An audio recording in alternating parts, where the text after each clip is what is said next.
Cyber अपराध आज के समय में देश के लिए एक बड़ी चुनौती बनकर उभरा है।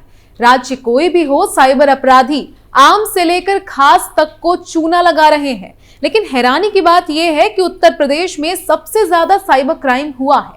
आंकड़ों के मुताबिक वित्त वर्ष 2023 में साइबर ठगी के कुल 11.28 लाख मामले सामने आए थे। इनमें आधे मामले तो सिर्फ 5 राज्यों में ही दर्ज किए गए। लगभग 2 लाख केस उत्तर प्रदेश में दर्ज हुए, जो सबसे अधिक हैं। दूसरे नंबर पर महाराष्ट्र 1,30,000 केस, तीसरे नंबर पर गुजरात में 1,20,000 केस, वहीं राजस्थान और हरियाणा में करीब 80 हजार मामले दर्ज किए गए थे। यूपी में इस वित्त वर्ष 721.1 करोड़ रुपए की ठगी हुई है। नमस्कार, आप देख रहे हैं कैपिटल टीवी की स्पेशल स्टोरी और मैं हूं आपके साथ राजप्रीत कौर।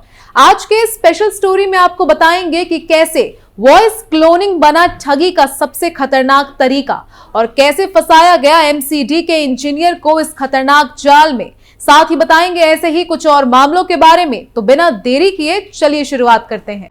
ठगी का सबसे खतरनाक तरीका, जाल में फंसे एमसीडी के इंजीनियर। पुलिस ने लिया मामले में तगड़ा एक्शन। दरअसल देश में साइबर क्राइम के मामले बहुत तेजी से बढ़ रहे हैं। साल 2022 की तुलना में पिछले साल साइबर ठगी के मामलों में 25% की बढ़ोतरी देखी गई थी। एनसीआरबी की रिपोर्ट बताती है कि साल 2022 में 65,893 साइबर क्राइम के केस दर्ज किए गए। साल 2021 में 52,974 मामले दर्ज हुए थे। इनमें सबसे अधिक करीब 65% केस धोखाधड़ी के हैं।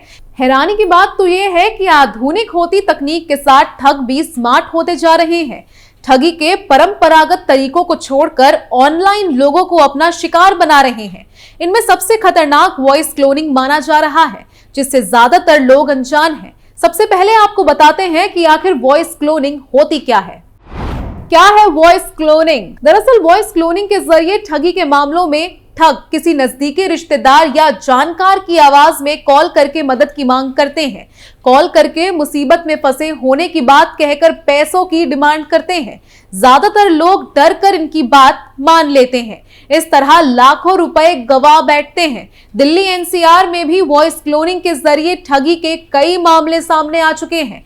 ताजा मामला दिल्ली के पीतमपुरा में सामने आया है। यहाँ रहने वाले राजेश कुमार गर्ग एमसीडी में इंजीनियर हैं। उनका बेटा हैदराबाद में एमबीए कर रहा है। 9 जनवरी को उनके पास एक फोन आया। कॉलर ने खुद को हैदराबाद का पुलिस अधिकारी बताया और कहा कि उनका बेटा दुष्कर्म के एक मामले में पकड़ा गया है। वो अच्छे घर से लग रहा है, इसलिए वो उनको छोड़ने के बारे में सोच रहे हैं, लेकिन इसके लिए उनको पैसे देने होंगे। इंजीनियर के पैरों तले खिसक गई जमीन। उस कॉलर ने राजेश कुमार गर्ग को उनके बेटे से बात भी करवाई। वो रोते हुए उनसे खुद को रिहा करवाने की गुहार लगा रहा था। इसके लिए उसने 50,000 रुपए की मांग की गई। बेटे की आवाज सुनकर राजेश के पैरों तले जमीन खिसक गई। उन्होंने कॉलर से मिन्नतें करके 20,000 में बात फाइनल की और पैसों को ऑनलाइन ट्रांसफर कर दिया। इसके बाद उनके परिजनों ने जब बेटे को कॉल किया तो उसने बताया कि वो तो बिल्कुल सही है, अभी अपने कॉलेज में पढ़ाई कर रहा है। इसके बाद उन लोगों को समझ में आया कि उनके साथ ठगी की गई है। इस वारदात के बाद पीड़ित ने साइबर थाने में शिकायत दर्ज कराई। इसी तरह नोएडा के सेक्टर 78 में स्थित महागुण मॉडर्न सोसाइटी में रहने वाले एमसीडी के एक इंजीनियर के साथ भी ठगी हुई। इंजीनियर हिमांशु शेखर सिंह ने साइबर थाने में एक शिकायत दर्ज कराई है। पिछले महीने उनके 18 वर्षीय बेटे का जेई मॉक टेस्ट था, जिसके लिए वो उसको एग्जाम सेंटर पर छोड़कर 20 किलोमीटर दूर काम करने चले गए। 1 घंटे बीतने के बाद 92+ कंट्री कोड वाले एक नंबर से हिमांशु शेखर को कॉल आया। उस कॉल रिसीव करने पर दूसरी तरफ से एक व्यक्ति ने खुद का परिचय विनोद कुमार देते हुए बताया कि वो पुलिस इंस्पेक्टर है। उसका बेटा गैंग रेप करने वाले एक गिरोह के साथ पकड़ा गया है। बेटे को पुलिस से बचाने के लिए की गई पैसों की डिमांड। कॉलर ने कहा कि यदि वो अपने बेटे को बचाना चाहता है तो उन्हें तुरंत 30,000 रुपए पेटीएम कर दे। हिमांशु को यकीन हो जाए कि उनके बेटे को वाकई पुलिस ने गिरफ्तार किया है। इसके लिए जालसाजों ने बकायदा हिमांशु से फोन कॉल पर यह कहकर आप अपने बेटे से खुद बात कर लीजिए। उसके बाद वॉइस क्लोनिंग के जरिए हूबहू हिमांशु के बेटे की तरह आवाज निकालकर उनकी बात करवाई। आवाज और बात करने का तरीका सुनकर हिमांशु को यकीन हो गया कि वाकई पुलिस ने उसके बेटे को गिरफ्तार कर लिया है। इसके बाद वो पुलिस वाले से कहे अनुसार पैसे ऑनलाइन ट्रांसफर करने के लिए तैयार हो गया। साइबर ठगों के जाल में फंसने से बाल बाल बचा। हिमांशु शेखर सिंह का कहना है कि उनको ऑनलाइन पैसे ट्रांसफर करना नहीं आता है, इसलिए वो किसी दुकानदार से पैसे ट्रांसफर करवाने के लिए चले गए। उन्होंने अपने ड्राइवर को दुकानदार बताकर उसके नंबर से फर्जी पुलिसकर्मी को 10,000 रुपए ट्रांसफर करने की कोशिश की, जो पहली बार में फेल हो गया। दूसरी कोशिश में पैसे ट्रांसफर हो गए। इसके बाद जालसाज और पैसे की डिमांड करने लगे। इसी बीच वो अपने बेटे के एग्जाम सेंटर तक पहुंच गए, लेकिन वहां अंदर नहीं जाने दिया गया। इसके बाद वो गाजियाबाद पुलिस की मदद से एग्जाम सेंटर के अंदर गए, जहां बेटे को देखकर उन्होंने चैन की सांस ली। वहीं इस साइबर फ्रॉड का कोई पहला मामला नहीं है। चलिए आपको ऐसे ही एक और मामले के बारे में पॉइंट टू पॉइंट हर एक चीज बताते हैं। दिल्ली से सटे नोएडा में साइबर ठगी का हैरान करने वाला मामला सामने आया है। ठगों ने एक व्यक्ति और उसके परिवार से 84 लाख रुपए की ठगी कर ली। पीड़ित ने घटना की शिकायत साइबर अपराध थाने में दर्ज कराई है। पुलिस फरियादी की तहरीर पर मामला दर्ज कर जांच में जुट गई है। साइबर अपराध थाना प्रभारी निरीक्षक ने बताया कि सेक्टर 50 निवासी संजय शर्मा ने रिपोर्ट दर्ज कराई है कि सोशल मीडिया के माध्यम से कुछ लोगों ने उनसे संपर्क किया तथा निवेश का झांसा देकर उन्हें अपने जाल में फंसाया।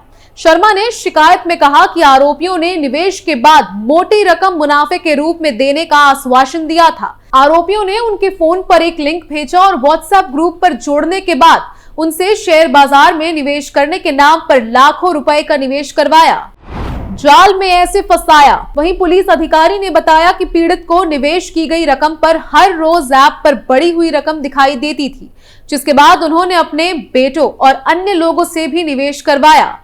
आरोपियों ने पीड़ित और उसके परिवार के लोगों से कुल 84 लाख रुपए ठग लिया। साइबर ठगी के एक अन्य मामले में पार्ट टाइम नौकरी कर घर बैठे लाखों रुपए कमाने का झांसा देकर साइबर ठगों ने एक जिम संचालक से 12 लाख रुपए की ठगी कर ली। नोएडा के सेक्टर 36 स्थित साइबर अपराध थाना प्रभारी निरीक्षक ने बताया कि शिकायत में सेक्टर 143 स्थित एक सोसाइटी की निवासी महिला ने आरोप लगाया कि बीते दिनों उनके मोबाइल पर एक मैसेज आया था, जिसमें घर बैठे पार्ट टाइम नौकरी कर धन कमाने की बात कही गई थी। मैसेज में दिए गए नंबर पर जवाब देने के बाद जालसाजों ने महिला को एक टेलीग्राम ग्रुप से जोड़ दिया, जिसमें कुछ सदस्य पहले से ही थे। ज्यादा मुनाफा का किया था वादा। पुलिस ने बताया कि प्रारंभिक टास्क पूरा करने के बाद महिला को कुछ मुनाफा भी मिला। इसके बाद प्रीपेड टास्क का हवाला देकर उसे निवेश करने के लिए कहा गया और इसे टास्क का हिस्सा बताया गया तथा इसके बाद मुनाफा मिलने की बात कही गई। उन्होंने बताया कि महिला ने कई बार में कुल 12 लाख रुपए जालसाज के बताए खाते में हस्तांतरित किए। महिला पर जब और पैसे निवेश करने का दबाव बनाया जाने लगा तो उसे ठगी की आशंका हुई। पैसे वापस मांगने पर जालसाजों ने पूरी तरह से संपर्क तोड़ दिया। शिकायतकर्ता महिला एक फिटनेस क्लास की संचालिका है। फिलहाल पुलिस सभी पहलुओं को ध्यान में रखकर मामले की जांच कर रही है। खैर, योगी सरकार चुन चुन के अपराधियों को उनके किए की सजा देती आ रही है। कोई भी अपराधी पुलिस और सीएम योगी की पैनी नजर से बच नहीं सकता। हर गुनहगार को उनके किए की सजा मिलनी ही है। इस स्पेशल स्टोरी में आज के लिए बस इतना ही। बाकी तमाम खबरों के लिए देखते रहिए कैपिटल टीवी उत्तर प्रदेश और अपनी राय हमें कमेंट में जरूर बताएं। नमस्कार।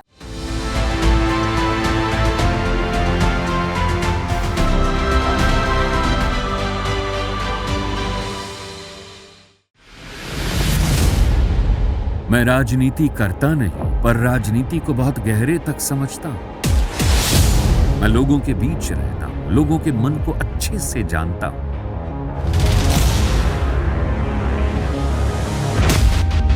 पब्लिक और पॉलिटिक्स की हर नब्ज को खूब पहचानता हूं।